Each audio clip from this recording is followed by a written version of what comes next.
اللہ کے محبوب کے وضو کے پانی کو زمین پر نہیں گرنے دے رہے تھے. حضور وضو کرتے ہیں اور جو غسالہ وضو ہے اس کو وہ زمین پر نہیں گرنے دیتے, اس کو اپنے ہاتھوں پہ لے لیتے اور اپنے منہ پہ مل لیتے, اور جنہیں وہ پانی میسر نہیں آتا وہ گیلے ہاتھوں سے ہاتھ رگڑ کے اپنے چہرے پہ مل لیتے. اللہ, یہ محبت کے مظاہر ہے. حضور نے حکم تو نہیں دیا لیکن محبت راستے نکال دیے. محبوب کے ساتھ الفت کے سلیقے محبت خود ہی سیکھ لیتی ہے. آقا کریم نے پچنے لگوائے اور ایک لگن میں خون جمع ہوا اور ایک صحابی سے کہا جاؤ اس کو ایسی جگہ ٹھکانے لگاؤ جہاں کسی کے قدم نہ پہنچے. وہ ایک پتھر کی اوٹ پہ بیٹھ کے نوش جاں کر جاتے.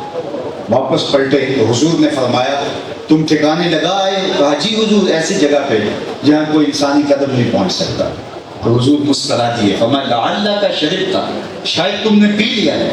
قال نعم, جی جی حضور, میں نے کہا کہ یہ متبرک میں کیوں زمین پہ بہوں نوش جاں کر. تو آقا کریم نے فرمایا یا غلام قد حررت نفسک من النار, اے بیٹے تو نے اپنے آپ کو آتش دوزخ سے بچا لیا. یہ محبت کے مظاہر ہیں, یہ محبت کے رنگ ہیں. توجہ چاہوں گا, یہ محبت کے رنگ ہیں, یہ محبت کے مظاہر ہیں. تو حضور وضو کرتے ہیں, صحابہ زمین پہ پانی نہیں گرنے دیتے, چہرے پہ مارتے. اللہ اکبر. تو آقا کریم نے صحابہ سے پوچھا ما یحملکم علی ھذا, صحابہ روایت ہے تمہیں اس بات پر کس نے ابھارا کہ میرے وضو کے پانی کو تم زمین پر نہیں گرنے دے رہے, جبکہ میں نے تو اس کا کوئی حکم تمہیں نہیں دیا. ما یحملکم علی ھذا, تمہیں اس بات پر کس نے ابھارا, کیوں تم یہ کر رہے ہو. تو انہوں نے جو جواب دیا سنیے. بولے حب اللہ و رسولہ, اللہ اس کے رسول کی محبت, آپ کا پیار اور اللہ کا پیار ہمیں اس بات پہ آمادہ کر گیا کہ ہم اس پانی کو زمین پہ نہیں گراتے. تو آقا کریم نے ان کے اس عمل کی تحسین کی ہے, تردید نہیں کی. یہ نہیں کہا کہ یہ نہ کرنا اور تم نے غلط کیا ہے یا ان کو جھڑکا ہو, لیکن کہیں محبت کے مظاہر اسی انداز کے اندر ہی نہ رہ جائیں اور پورا دین جو میں لے کے آیا ہے کہیں وہ ترک نہ ہو جائے. تو اللہ کے محبوب نے اس موقع پہ خاص طور پر رہنمائی فرماتے ہوئے کہا جو یہ چاہتا ہے کہ اللہ اس کے رسول سے پیار کرے, اللہ اس کا رسول اس سے پیار کرے, اس کو 3 کام بھی کرنے چاہیے. یہ تو کر رہا ہے لیکن اس کو 3 کام کرنے. وہ کون سے؟ فرمایا کہ جب بولے سچ بولے, جب اس کے پاس امانت رکھی جائے اس میں خیانت نہ کرے, اور جو اس کی ہمسائیگی میں آ بسے فرمایا کہ وہ ہمسائیگی کا حق ادا کرے. یہ اللہ کے محبوب علیہ السلام نے ان مظاہرین محبت کے ساتھ مخاطبت فرمائی. میں بھی آپ سے کہتا ہوں, آپ کا جھنڈیاں لگانا, آپ کا چراغاں کرنا, میں اس کا مخالف نہیں ہوں. مظاہر محبت کا ظہور ایسے ہوتا ہے.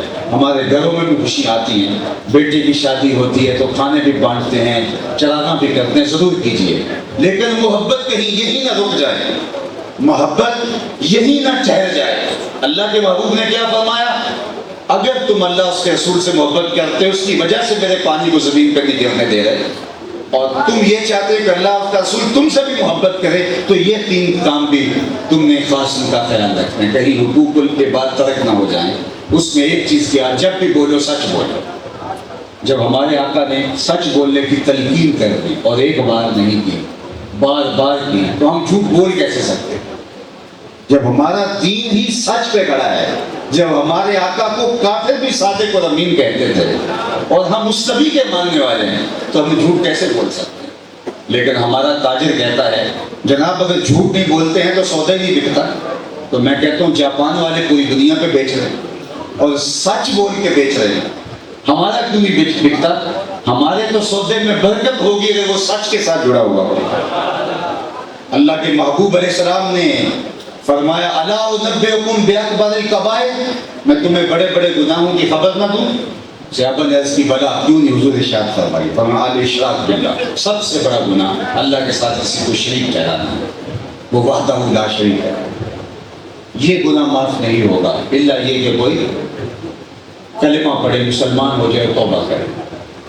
دوسرا گناہ حقوق الوالدین, والدین کی نافرمانی کرنا, یہ دوسرا بڑا گناہ حضور نے بیان فرمایا. تیسرا گناہ بیان کرنے سے قبل حضور تیل لگائے, بس جلسہ وکان متکئا, حضور تکیہ لگائے بیٹھے تھے تو حضور نے تیل چھوڑ دی. تیسری چیز بیان کرنے کے لیے اور فرمایا الا وقول الزور، سن لو تیسرا بڑا گناہ جھوٹ بولنا ہے۔ پھر حضور نے فرمایا الا وقول الزور، تیسرا بڑا گناہ جھوٹ بولنا ہے۔ پھر فرمایا الا وقول الزور، تیسرا بڑا گناہ جھوٹ بولنا ہے۔ اور آقا کریم بار بار فرمائے جا رہے تھے۔ صحابہ کہتے تھے ہم آرزو کر رہے تھے کاش کہ حضور آپ سکوت اختیار فرما لیں، جو اہمیت اجاگر کرنا چاہ رہے ہیں وہ ہم سمجھ گئے، جھوٹ کتنا برا ہے یہ ہم جان گئے، لیکن حضور علیہ السلام بار بار کہہ رہے تھے اور جھوٹ بولنا اور جھوٹ بولنا اور جھوٹ بولنا، یہ فرمائے جا رہے تھے۔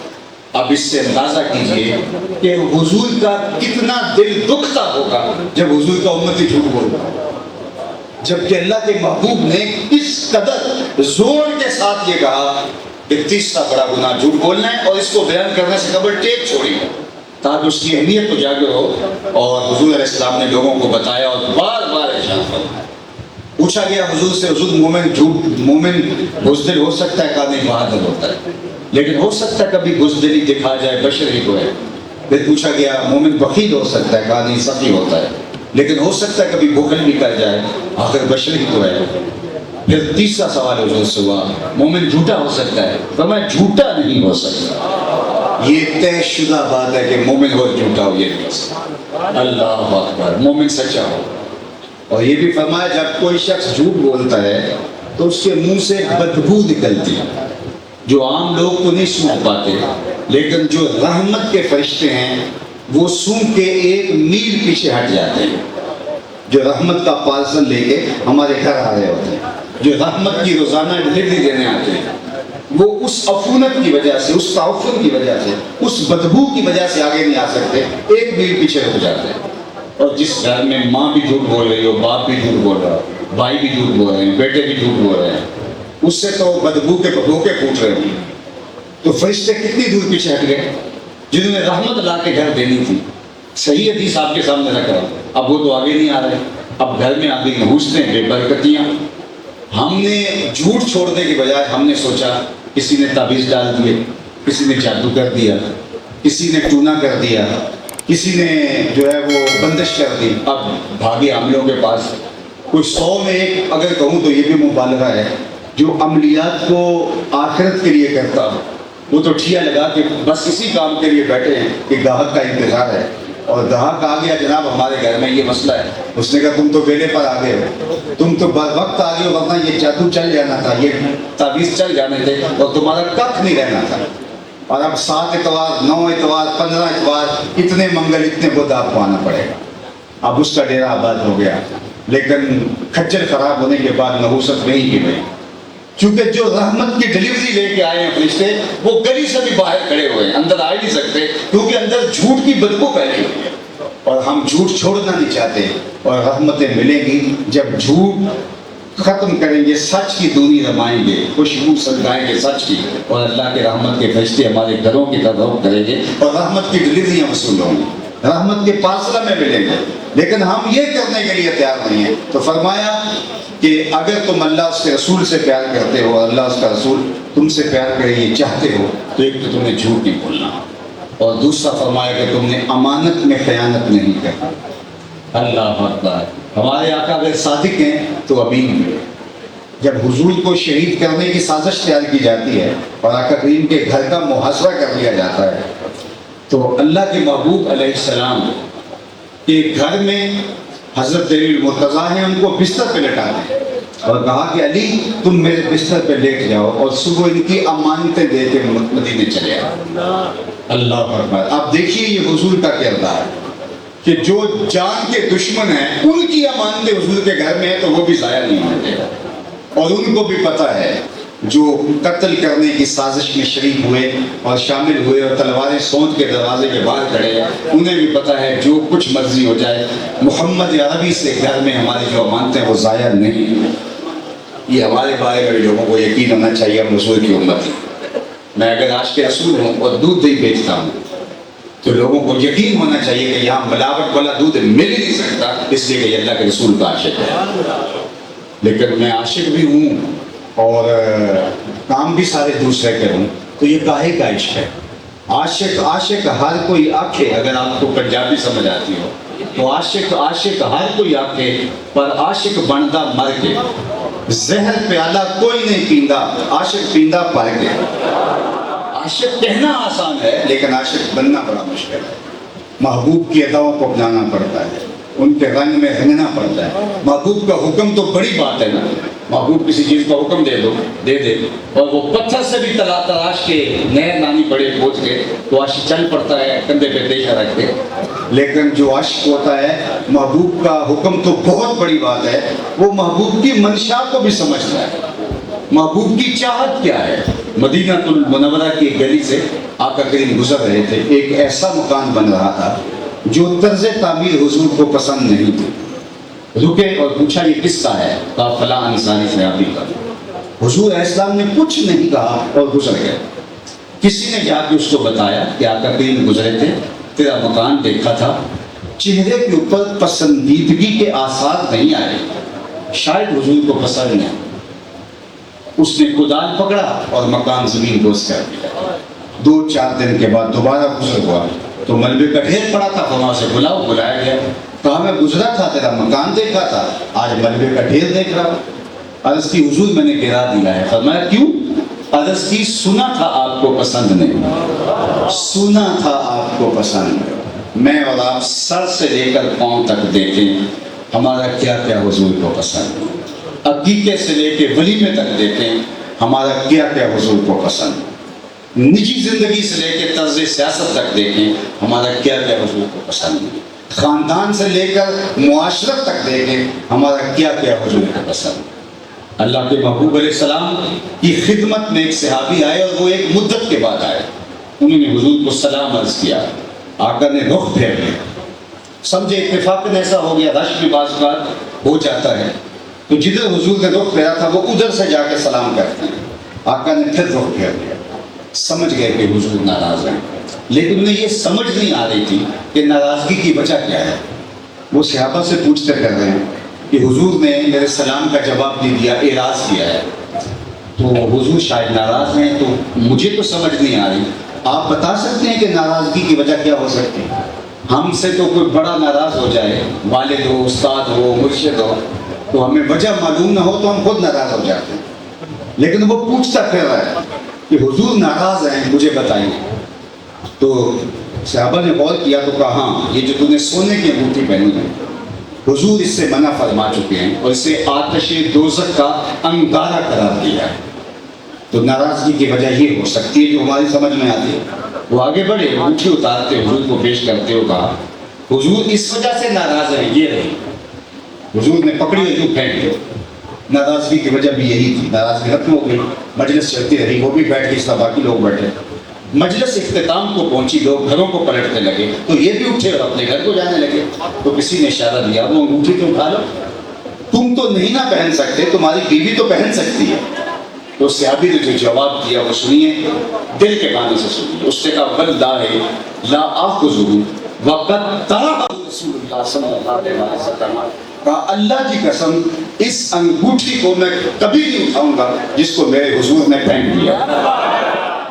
پڑی رہے، لال ہے، موتی ہے، ہیرا ہے، جوہر ہے، سونا ہے، چاندی ہے، پکراج ہے، نیلم ہے، پڑا رہے، نہیں اٹھاؤں گا کیونکہ اس کو میرے حضور نے پہنا۔ اللہ میں اور آپ اپنی زندگی پہ غور کریں، کوئی ایسی عادت تو نہیں اٹھائے پھر رہے جس کو حضور نے پھینک دیا، کوئی ایسا رویہ تو نہیں اٹھائے پھر رہے جس کو حضور نے پھینکا ہوا، کوئی ایسی دوستی تو نہیں کسی سے لگا رکھی جس دوستی کو حضور نے پھینکا ہوا ہے، کوئی ایسا کاروبار تو نہیں کر رہے جو کاروبار پھینک دیا گیا ہے، کوئی ایسی تعلق داری تو نہیں نبھا رہے جس کو حضور نے پھینک دیا ہے۔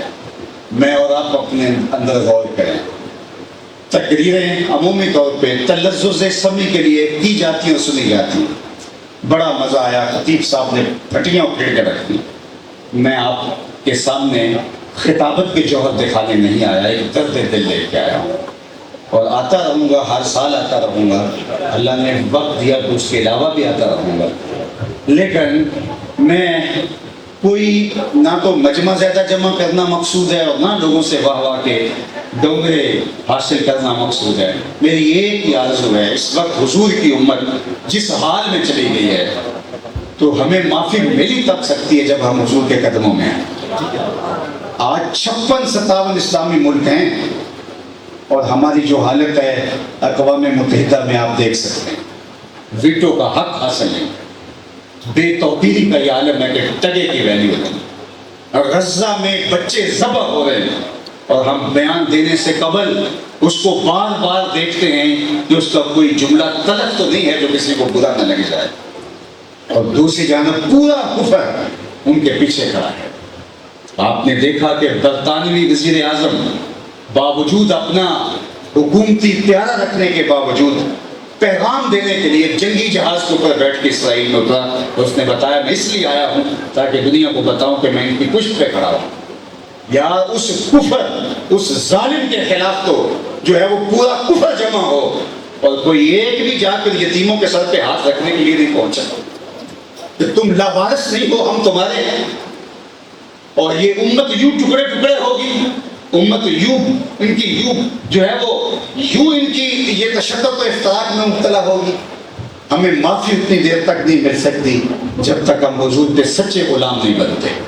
اور وہ سچے غلام بن جائیں تو پھر 1,50 کروڑ کی ضرورت بھی نہیں. وہ 313 بھی کافی ہوتے ہیں, وہ 72 بھی کافی ہوتے ہیں. اس لیے ہمیں وہ لوگ پیدا کرنے ہیں, افراد پیدا کرنے ہیں جو سر سے لے کر قوم تک حضور کے غلام ہوں. آدھا تیتر آدھا بٹے یہ اسلام نہیں ہے. اس چمن میں پیروے بلبل ہو یا تلمیذ گل, یا سراپا نالا بن جائے یا نوا پیدا نہ کرے. اسلام کہتا آئے ہو ادخلوا فی السلم کافہ, پھر پورے ہوئے آؤ, سر سے لے کر پاؤں تک اسلام میں آ جاؤ. ہم نے حضور سے غلامی کا عہد کرنا ہے, اس عہد کو نبھانا ہے. ہم کانوں کے تلذذ کے لیے خطبے نہیں سننے ہیں, ہم اپنی عملی زندگی میں فوری تبدیلی لانی ہے. ہم تھوڑا کما لیں گے لیکن 100% حلال کمائیں گے. ہم اپنی نگاہوں پر حیا کے پہرے بٹائیں گے, ہم سوچوں کو آوارہ نہیں ہونے دیں گے. ہم کسی کے اعلیٰ کار نہیں بنیں گے, ہم دجالی قوتوں کے اعلیٰ کار نہیں بنیں گے. ہم حضور کے غلام ہیں, حضور سے عہد غلامی کر رکھا ہے. محبت رسول کا یہی تقاضا ہے کہ سر سے لے کر پاؤں تک ہم حضور کے ہی کہلائیں اور حضور کی نوکری ہی ہمارا شعار ہو. تو یہ مقصد, یہ مدعا ہے. میں چاہوں گا کہ میں بھی اور آپ بھی حضور کے لائے ہوئے دین پر ایسے عمل کریں کہ میرے استاد فرمایا کرتے تھے یہ نہ ہو کہ لوگ تمہیں پوچھیں تم کون ہوتے ہو اور تمہیں بتانا پڑے صاحب مسلمان ہوتے ہیں, یہ دیکھو مذہب کے خانے میں اسلام لکھا ہے. آپ فرمایا کرتے تھے یہ نہ ہو لوگ تمہیں پوچھیں اور تمہیں بتانا پڑے, تمہیں نہ بتانے کی نوبت آئے نہ کسی کو پوچھنے کی ضرورت. تمہاری وضاحت سے لے کے انداز زیست تک, طرز زندگی سے لے کے انداز معاشرت تک ایسا ہونا چاہیے تم دور سے آ رہے ہو, لوگ کہیں وہ دیکھو حضور کا غلام آ رہا ہے. آنکھوں میں تو چہروں کے اجالے ہوں گے, مصطفیٰ والوں کے انداز نرالے ہوں گے. دنیا میں بھی ان کے دم سے مقدر چمکا, محشر میں بھی ان کی رحمت کے حوالے ہوں گے. المصطفیٰ اسلامک سینٹر آپ کے شہر میں چھوٹے پیمانے پہ 2 قائم ہوئے ہیں اور ملک کے طول و عرض میں بڑے پیمانے پہ 100 کے قریب مراکز قیام پذیر ہو چکے ہیں. ہم عملی جد و جہد کے ساتھ نئی نسل کی تیاری میں اپنی تمام تر صلاحیتوں کو کھپا رہے ہیں. میں چاہوں گا کہ آپ ہمارے شانہ بشانہ کھڑے ہو جائیں. اور پشاور, یقیناً پشاور بہت سارے حوالوں سے عظمت کا ایک روشن نشان رکھتا ہے اور اللہ تعالیٰ نے یہاں کے باسیوں کو جو دینی جذبوں کی فراوانی دی ہے اس کی مثال کم ہی کہیں ملتی ہے. تو یہاں بھی الحمدللہ یہ ایک اچھے سلسلے کا ہم آغاز کریں گے. میں ادارۃ المصطفیٰ حلقہ پشاور کے جملہ دوستوں کو, حاجی جہاں زیب صاحب جو کہ سرپرست اعلیٰ ہیں, علماء کرام اور باقی ہمارے محبین مخلصین سب کا شکر گزار ہوں کہ ان کی وساطت سے آپ تک بات پہنچانے کا موقع ملا.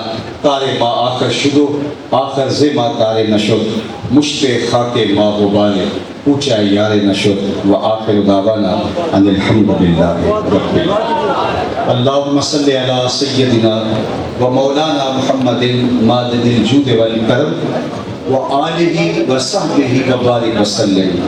اللہ اٹھے ہوئے ہاتھ کبھی بھی خالی نہ موڑنا, پھیلی رجولیاں رحمتوں سے بھر دینا, وقت کی بہاریں نصیب فرما, مقدر کی خزائیں رخصت کر دینا. جیے تو تیرے لیے, مرے تو تیرے دین کے لیے, اور زندگی کی آخری ہچکی تک تیرے رسول کے وفادار.